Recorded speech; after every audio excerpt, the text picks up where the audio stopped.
Okay, everybody, we're going to do Piper Blue, break that down as per request. So again, Mr. Karn, it sounds harder than it is, but to get it kind of super tight, that's another thing. So let's get started. I'll play along as I always do, and I'll show you what he's doing.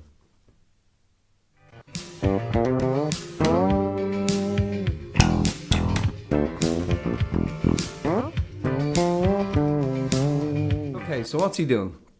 Well, he is beginning on the open G. And when you hear this riff first, right, it's you think, oh man, the speed of that. And it is quick, but it's an old Mick Karn trick. Sorry, there's a lot of light coming in, so we'll just hope it doesn't blank that out too much for you. 1. Okay, so what's he doing? Well, he's starting on the open string, and he's going to hammer on to the 3rd fret on, well, you know we say fret, like I know there's no frets, it's fret position, but we'll consider them frets, okay? So he's going to hammer on to the 3rd fret. And then he's going to hammer on with his ring finger to the 5th fret. Okay, so there you go.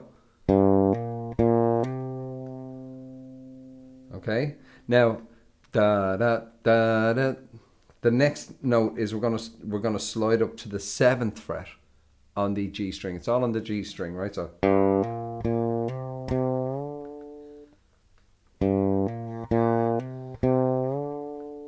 okay, so open G to the 3rd fret, 3rd fret to the 5th fret, and then we're gonna slide from the 5th fret to the 7th fret. Now that last note was short, so it's and the reason for that is that we have to get to this next part, which is, now I'm not sure where he's starting on it. Let's say the 7th fret on the A string and the 9th fret on the G string. We're going to make that octave, that box shape. So okay, and you're going to slide that up to the 10th fret on the A string and the 12th fret on the G string. Okay. Now, I actually don't think he played it like that. I think that I think it's an overdub of, I think he played this and he overdubbed that. Because to me, it's a whole different tone. It's quieter.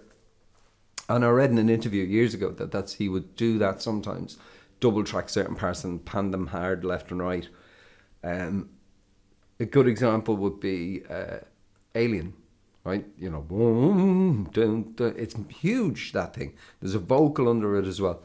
I think that is also a kind of second bass track. So, but for the purposes of this, we can actually play it. You can play it as an octave, right? So you're going to slide from the 7th on the A and the 9th. You make your box shape on the G and slide it up to the 10th on the A and the 12th on the G. So like this. Now it stays there a little longer than you might feel yourself.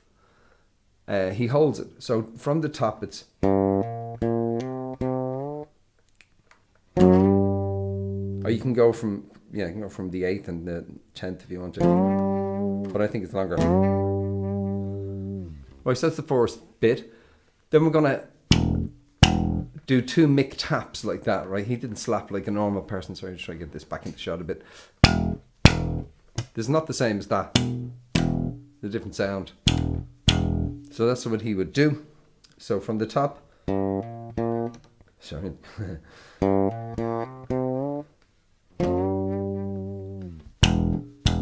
Okay, first half. We'll do the second half in a second. Okay, so the next part, a lot of Mick bass lines are like this. They're individual little licks that he kind of wove into a bass line. The next part, there's 2 possible ways to play it, and I'm going to tell you the one I think is most likely. We don't have a video to go by. which stymies us a little bit when we're trying to do this kind of reverse engineering, this deconstruction of things. So the lick is, okay, he could have done it here. Now the reason I don't think it's there is it's a little more awkward. Not that bothered Mick Karn any, but as well as that, just when you see him live, he had no fear of using open strings, and that's why I kind of think it's not that. See, when you slide up to do it from there, from the 5th to the 7th to the 8th, you've got to engineer such a way that your hand can get back to hit that B flat. So that first part would be this. You can do it that way. But it's not. I really think it's down here. So we're going to, if you think it's that way, you feel free to do it that way. I think it's down here. So I'll show you the way I think it is. Okay, so we're going to go open D. We're going to hammer onto the 2nd fret, just like Sons of Pioneers. And you're going to hammer up again from the 2nd fret to the 3rd. And again, this is why I think it's down here, because we know he did this move in Sons of Pioneers, which was before. Okay, so. Okay, so we're taking the first part of that. Okay. Okay, so open D, hammer to the 2nd fret on the D, and then hammer, play that note, which is an E, and hammer up to the 3rd fret. Now I'm using my 3rd finger, just because of small hands, it just feels better. Okay, now the next part is almost like a ghost note, so it's...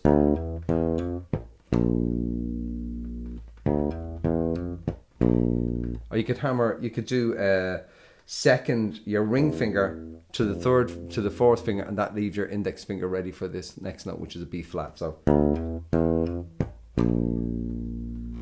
okay, so open D, hammer on. Let's try the 2nd finger. You're going to hammer from the 2nd to the 3rd fret, and then let the pressure off that string and give it a ghost note.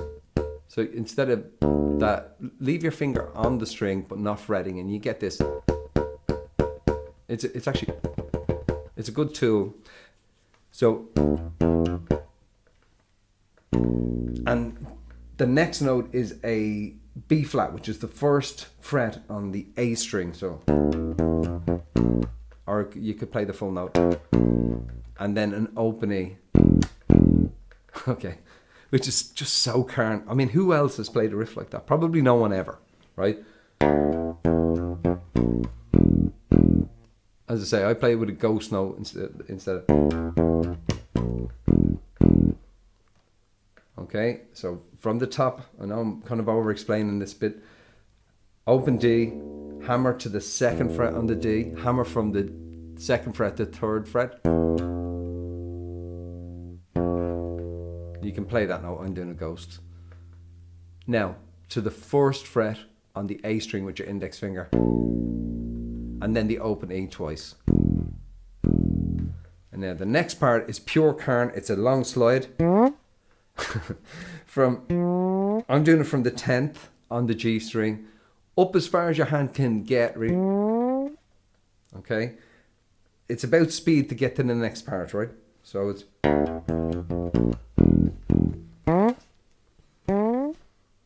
And then the last part. Now, this last part, again, it's so him. When I listen to it slowed down, I would play it like this. But he's not doing that because this is a slide, so he's going.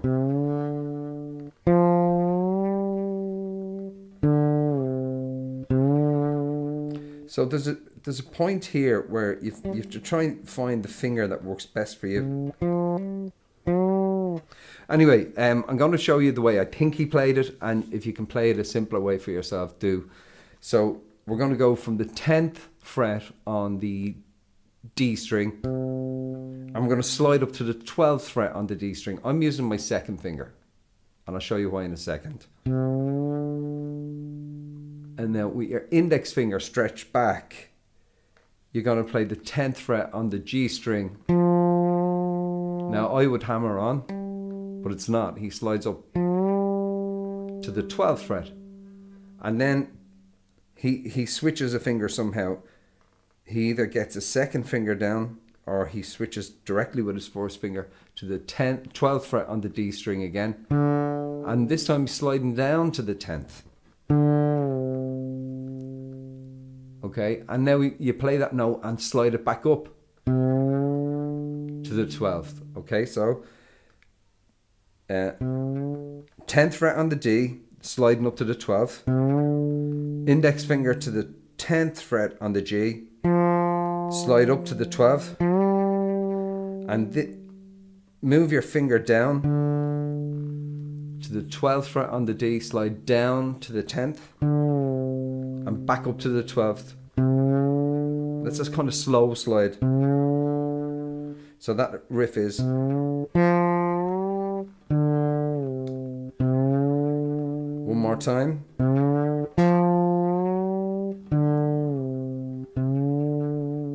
So the whole thing slow is.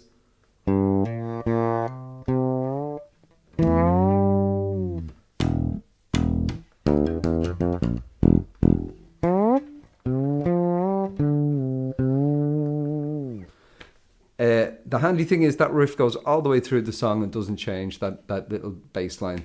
So I hope that was of help. Thanks again to the person who asked for it. I don't know who it was. If you haven't subscribed, do give it a little click and give me a subscribe.